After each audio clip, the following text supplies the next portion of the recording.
Okay, so welcome to everybody who is here for this little series that we're doing in the medical library about AI tools for literature review.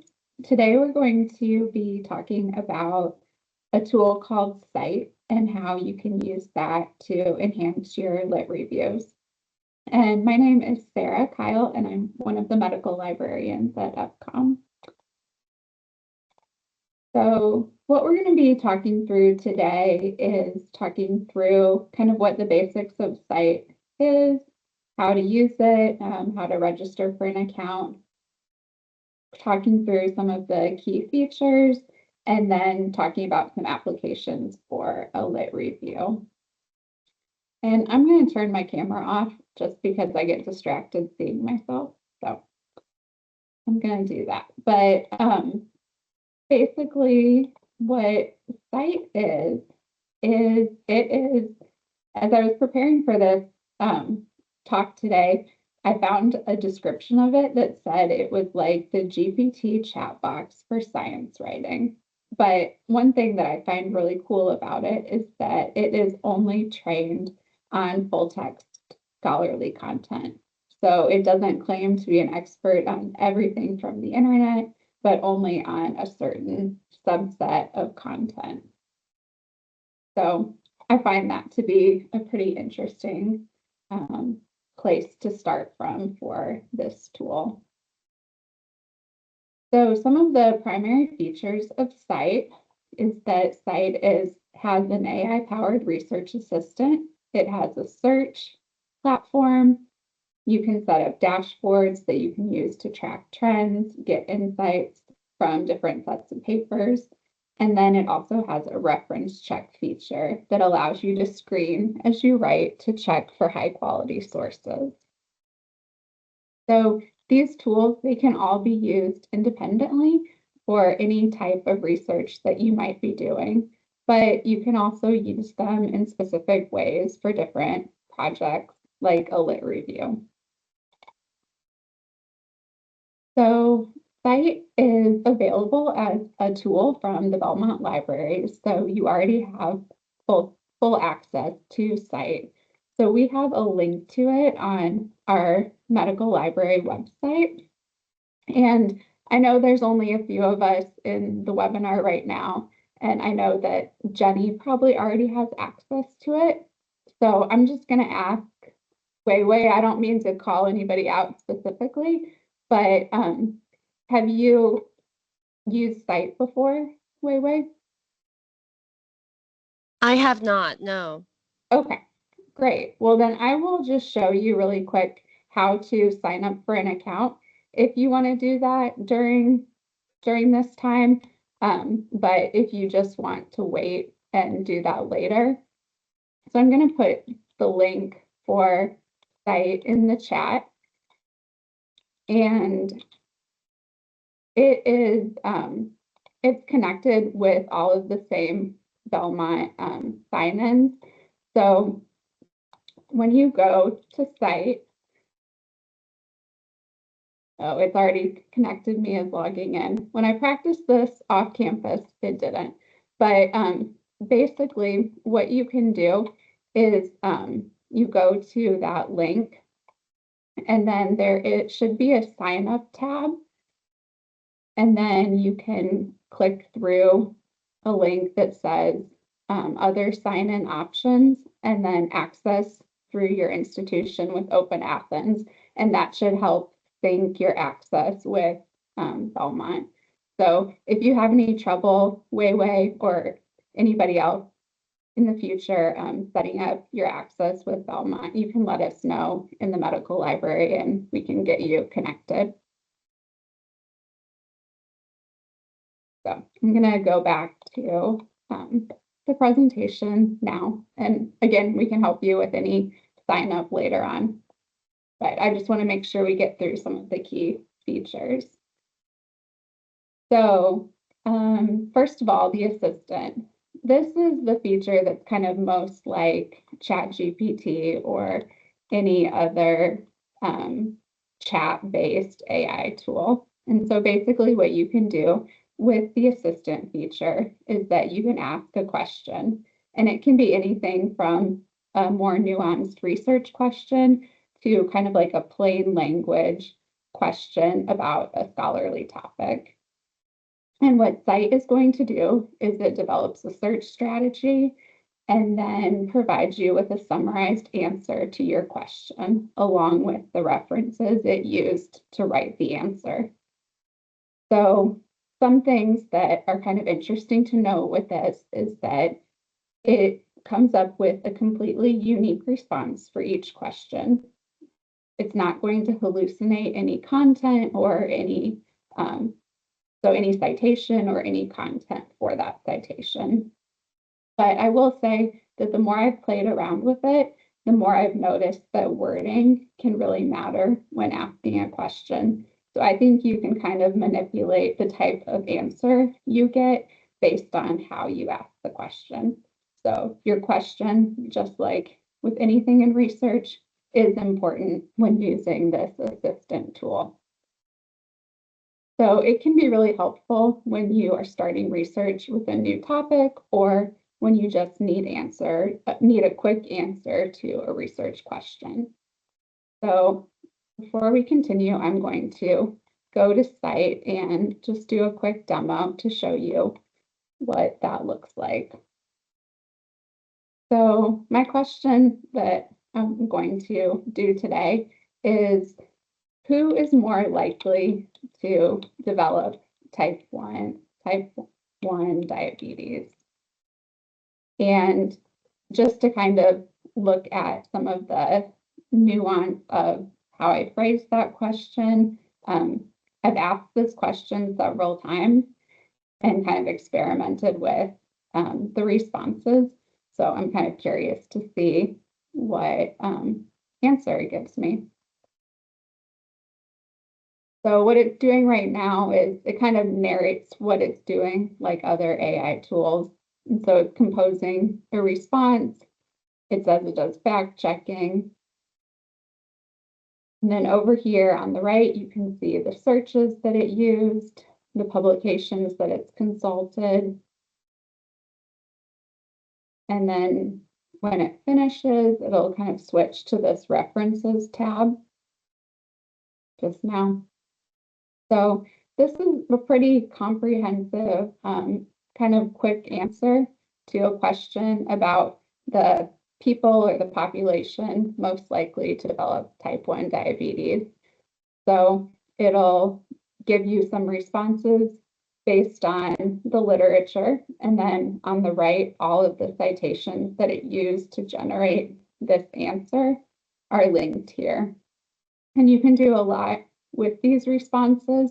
You can export them all. You can copy all of the citations and put them in a Word document. You can also go to the search strategy, and maybe you're not interested in environmental triggers. You can edit it and delete that. You can add something else that you feel might be an important part of this question. So it's a pretty interesting thing to play around with. And I also forgot to mention that you can also click to view the PDFs or to download the PDFs of all of these sources. And typically it is going to integrate with most of our library content. So that kind of makes it easy to access that information. And we'll kind of talk about some of these other features in just a few minutes. So going back to the next feature of Scite, the second primary use for Scite is using Scite to find information about an article that you already know about. So the citation search is kind of a way to help you learn more information about a particular article. You can search within Scite with a DOI, with an article title, an author name, that kind of thing. And what Scite is going to do is generate a report about that resource.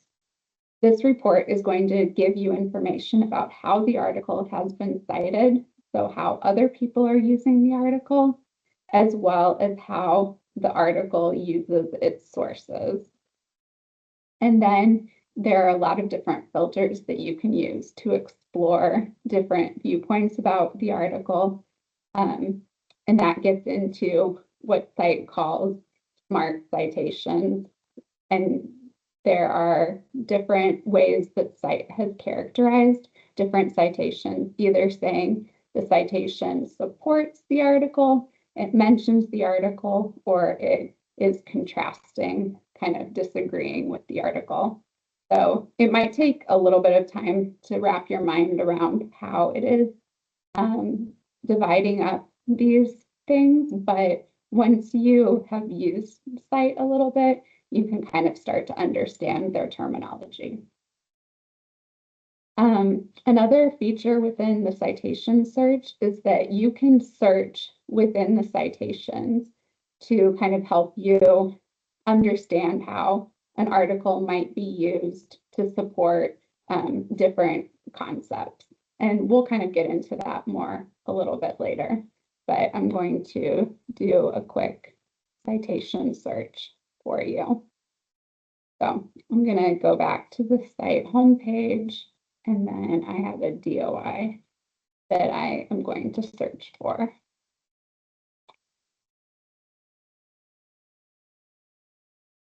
So this is an article from JAMA Internal Medicine a couple of years ago.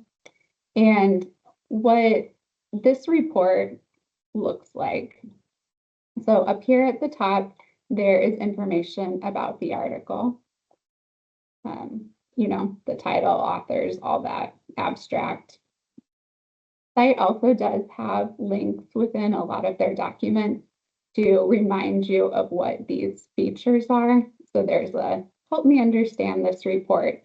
So if you're kind of getting lost in some of the sections here, you can read this and be reminded of what the content on this page is. So this is this article, and what these tabs here up at the top do, this cited by helps you see the citation context from publications that cite this article. So this article has been cited 1,600 times. And what it's going to do here is provide you with links to where other articles have cited this article. And then these are those smart citations that I mentioned. And this first section, this citation is from the discussion section of the article, and it is saying that it is contrasting with what the authors are saying in this article. And then in the introduction, it just mentions this Ayers article as a citation that it uses. So you can kind of see where in the paper the article has been cited and what they are saying about that. And you can continue going through that for other articles here. And then it's going to do the same thing for the references, but this is kind of going backwards a little bit. So it's looking at this article and how they used citations within the paper. Then there are a few other things that you can do with these reports. You can look at the different sections. I'm on the wrong tab. Okay, so you can go to the different sections and see which sections of an article have cited this article. You can filter to look for just instances where the article has been supporting. You can search by year, publication type, all the way down to like look at authors and journals, that kind of thing. And then lastly, there is a visualization feature that I think is kind of interesting. So you can do a little bit of mapping to see who's cited this article, and you can kind of get a visual map to see, like, are there more supporting citations or more contrasting citations? So it can kind of give you a little visual of how the article has been received. So the next few features I'm going to go through kind of quickly. There's a reference check feature. So if you're ever editing your own work or maybe peer reviewing a paper for somebody else for a journal, or kind of just peer editing, you can upload a PDF and have Scite do the same type of report that it did for published articles. And it has a bunch of information on their website about the privacy behind that if you have concerns about uploading writing. But it's kind of an interesting feature that you can use that could be helpful for scholarship. And then there's also a browser extension feature that you can download for all of the major browsers. And this feature kind of helps you use the Scite tools anywhere you are online, including like social media, news articles, Google Scholar, any of those things. And so it will help you kind of see whether articles that you see mentioned online have been well received. Do they have a lot of supporting citations or mentions or contrasting citations? So that is something that I'd recommend you play around with if this is an interesting tool for you. So the last 10 minutes or so, I'm going to share a few ways that Scite can help you with the lit review. And a lot of this information, I will also say, is available on Scite's website. They have a pretty comprehensive guide for how you can use Scite to work on lit reviews or on just doing critical analysis in general. So this link right here, and I'll send it out after the session, is going to be much more comprehensive than we can cover in 10 minutes. So one of the first ways that Scite can be useful for doing a lit review is that it can help you with one of the more time-consuming parts of the lit review, which is always finding the relevant sources that you need. So the search feature is going to be really helpful for that. So when you are trying to find relevant works for whatever topic that you're doing a lit review on, you can go to the advanced search in Scite and do a Scite search on a specific topic and then apply filters to look for relevant sources. I'm going to kind of go and do this search for you just to kind of demonstrate what some of this looks like. So you can find relevant articles, hopefully. You can also use some of the other filters that Scite has to help you identify who some key researchers might be. And then they also have a dashboard alert feature that allows you to keep track of different articles and see when new content that includes your parameters for your literature review is either added, or if there are any editorial notices that have been made about certain articles, it'll send you an email notification so that you can find out what's happening there. And then the kind of last way that you can use Scite to find relevant works is through citation chaining, which is basically the process of continuing to see what article, like the history of how an article is cited. So you can track both forward and backward of who is citing who and use that to find more and more resources relating to your topic. And within Scite, that makes it really easy because you don't have to like track citations through a bunch of different platforms.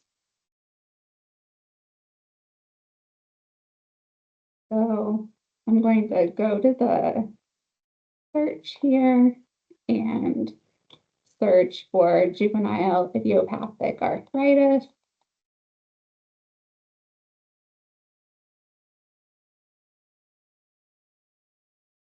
And so some of the ways I feel like this type of search within Scite can take a little more time than other features within Scite. But some of the things that might be useful, like I said, is looking at different authors. And so you can see who's been publishing on this topic, maybe which journals are publishing about this topic. That can be a useful thing to consider at times, especially if you want your lit review to come from a certain perspective.